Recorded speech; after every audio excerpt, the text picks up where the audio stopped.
Hey everyone! Welcome to my channel, Ryan Keeps Smiling. I'm Ryan, and I like to offer advice to new young learners, teachers, and travelers, just like myself. This week, I am here to talk about tips and tricks for new young ESL teachers. If you are just starting your career, then this is the perfect video for you to watch. One does not simply ESL. That's what they would like for you to think. Now, I'm here to tell you that it's a lot easier than you would expect. We go through life seeing teachers as authority figures that are so many steps above us, and it's not until university that many of us see them as just human beings like ourselves. However, if you went to a massive school where there were 300 or 400 students in your lecture, maybe you never got to sit down and have a proper face-to-face chat with a professor of yours. I'm here to remind you that everybody needs to start somewhere, and becoming a teacher is more of a journey of personal growth than professional growth, at least in the first year. So tip number one, get started. Just dive into the deep end. I understand the butterflies you may have in your stomach, and it's completely natural. The thought about walking through those doors for my first class felt like some sort of Navy SEAL training program, but it's not. It's a lot more simple than you may think. If you are looking for some sort of inspiration to get started with your teaching journey, I would recommend for you to veer away from the unrealistic, unpractical travel ads. Instead, follow some travel blogs, some travel vlogs like Ryan Keeps Smiling, and hit that red button right below. Many of these advertising, marketing workers, they talk a big game, but realistically they have never stepped inside of a classroom, so it's good to find yourself some friends or some mentors early on in your career, or even before your career has started. So that's tip number one. If you haven't gotten started yet, let's get that ball rolling. This second tip applies for anybody who has taught for at least 1 hour, 1 minute in a classroom. Hopefully you could walk out of the class today, brush your shoulders off, and have a little bit of that confidence, like, I could do this, I have done this. Or maybe it was a rough ride and a little bit rusty at the get-go, and you know what to do better in the future. Either way, it is dangerous to use your one limited experience, or your first month of limited experiences, or your first year even of limited experiences as the sole determinant of teaching in an ESL class. So never measure experience by quantity. Do not measure it by years, do not measure it by months, do not measure it by anything numerical. Experience should be measured by quality, especially inside the classroom where anything can happen. All students have different needs. Every ESL classroom is different, and there are many things that this is dependent on. After my first placement in Thailand, it was a 1 week, 40-hour placement, and I walked out of that feeling grand, good as gold, and I thought to myself, okay, so that's teaching ESL in a classroom. Done, dusted, lock it in. Most teachers that I have talked to agree that you learn more in your first year of teaching than you do in your next 2 years combined. And you learn more in those 3 years than you do in your next 5 years combined. And you learn more in those 8 years than you do in those next 30 years combined. Because all of the real nitty-gritty, meat and potato tips and tricks are really embedded in you in those first few years. So that's tip number two. Don't let your experience be the sole determinant of the standard for all ESL classrooms. Okay, there is no universal standard, and you will see the longer you teach how wide the spectrum really is. And this moves on to tip number 3: expect the unexpected. Okay, for me, when I was teaching in Thailand, I would walk into a class, and sometimes there would be no students there because the headmaster decided it should be a day off that day.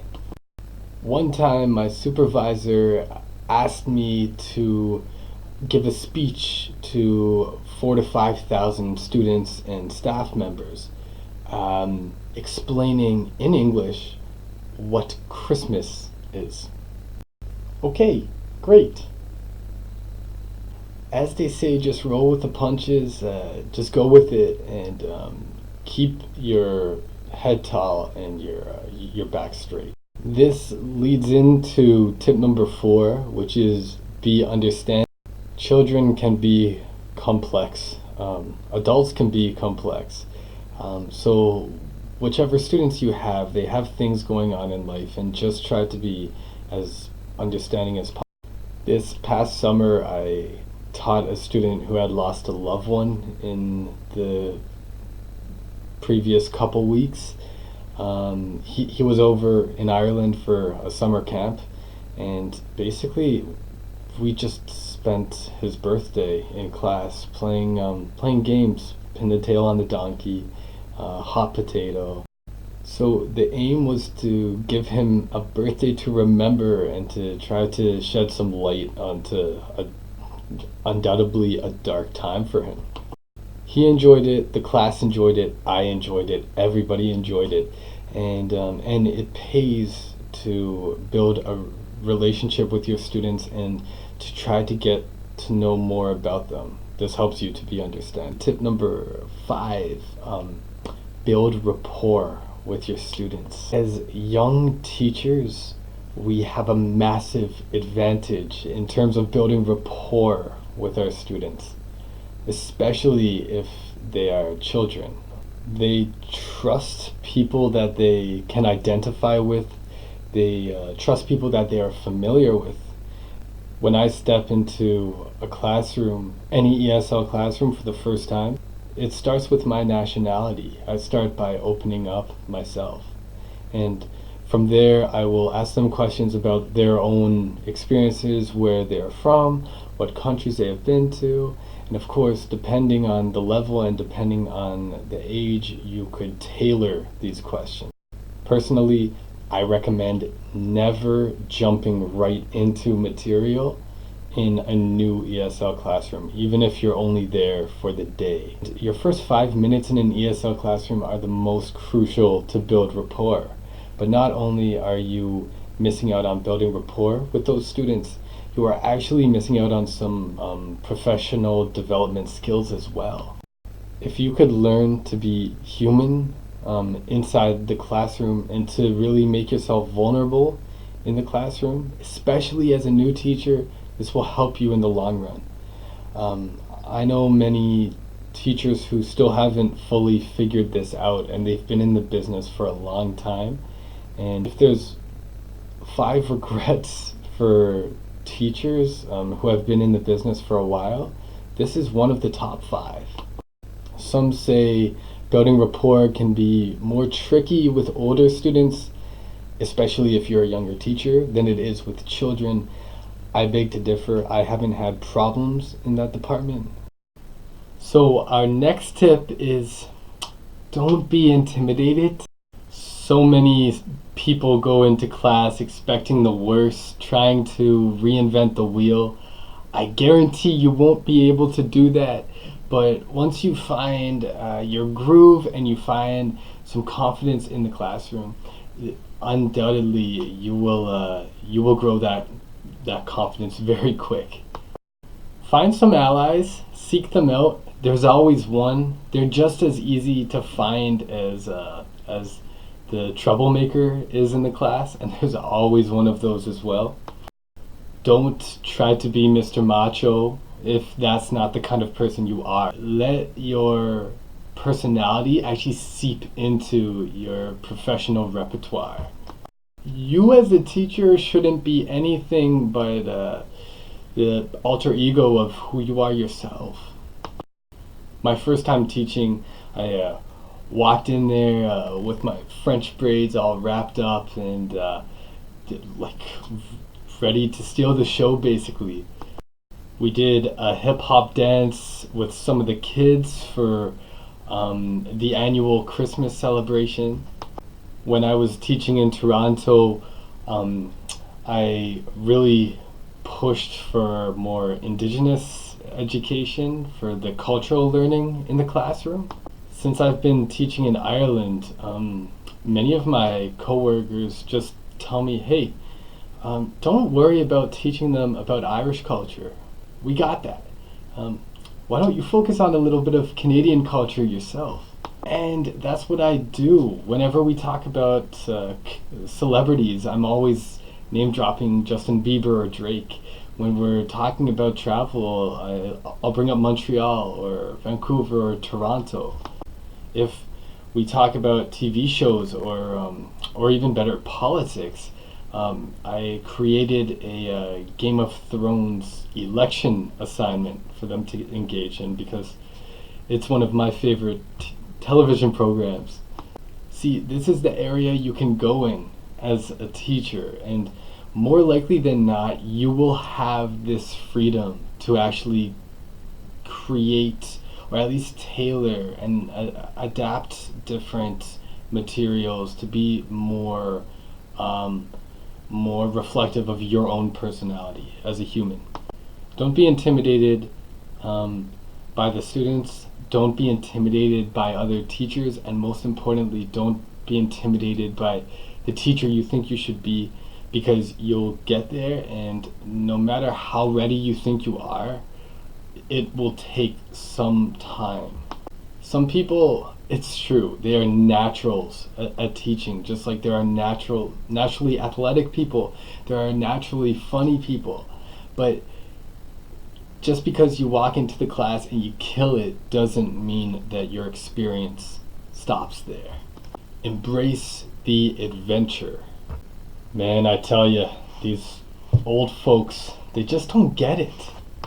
I know you're saying they're just stuck in the past. You know, they have no idea what it's like to teach today. Millennials, am I right? Hi, yeah, the world is always changing. Hooray, congratulations for realizing that.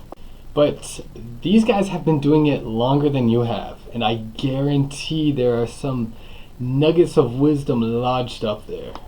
Before building rapport with students, I build rapport with coworkers. The second you walk into a new school, just try to find some common ground. And if it's not the fact that you speak the same language, or the fact you like the same football team, or you're from the same country, talk to them about teaching. Here are some go-tos. I'll do you a favor right here. What are some good warmers and coolers that you do with your students? Any tips on classroom management? How do you lay out your classroom? Like, do you put it in rows or just scramble the desks anywhere? How long have you been teaching for? What brought you to this school? Anything you wish you knew when you were my age? Lay it on me. It works. 90% of the time, they love it. And let me tell you, I've been doing this for 3 years, and I'm already that guy. If a new teacher walks into the school and says, hey, well, how do I deal with this situation? I love to be the first to tell him how I would deal with it and what I wish I knew when I were in their shoes. Remember to exchange knowledge with other teachers. You're not just a leech, a sponge to absorb knowledge. You have your own experiences. You've attained a lot of knowledge on your own, whether that be inside or outside of the classroom. So remember to try to slide that in whenever you get the chance. Don't get aggressive about it or pushy, but if there's an opportunity where another teacher is opening up and just saying, I can't seem to find something engaging in this topic. They're all ears, let me tell you. My next tip for new young ESL teachers is to exceed expectations. Easier said than done. Newsflash, it is not. This might come as a surprise to you, but many employers at schools don't expect the most of their youngest and freshest employees. If there are any positive attributes that they would expect from you just as a standard, it would be energy.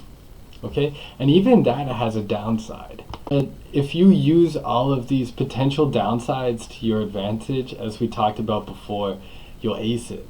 And in order to exceed expectations, you show up on time, you produce higher quality than average material, which let me tell you is not that high quality anyway when you're first starting out. Show an interest in your students.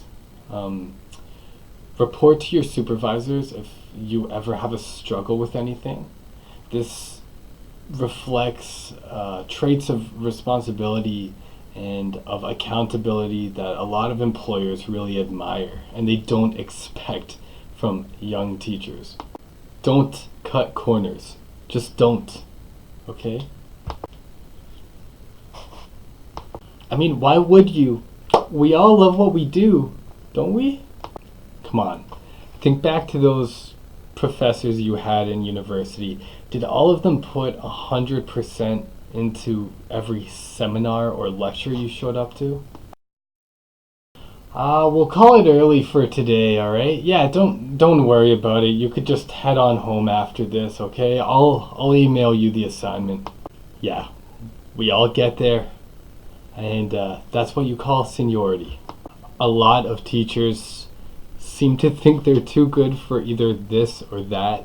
So my advice to you is to make an active effort to show that you recognize that this is worth it and that you appreciate the job that you have. Truly, it's the students who are the ones who miss out when you cut these corners.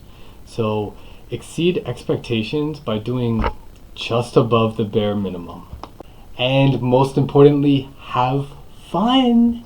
Teaching is great. You're explaining a skill to people, a skill that you did not even recognize you were learning while you were learning it. I mean, what's a tense? What is a preposition? And there are so many good sites to check out that have excellent materials. I suggest that you check out British Council for some lesson plans, ISL Collective for some worksheets, and of course RyanKeepSmiling.com to keep up to date with different tips and tricks inside the classroom. Alright, great. Thanks for tuning in. Check out all the information I've left for you down in the bio, and have a great week.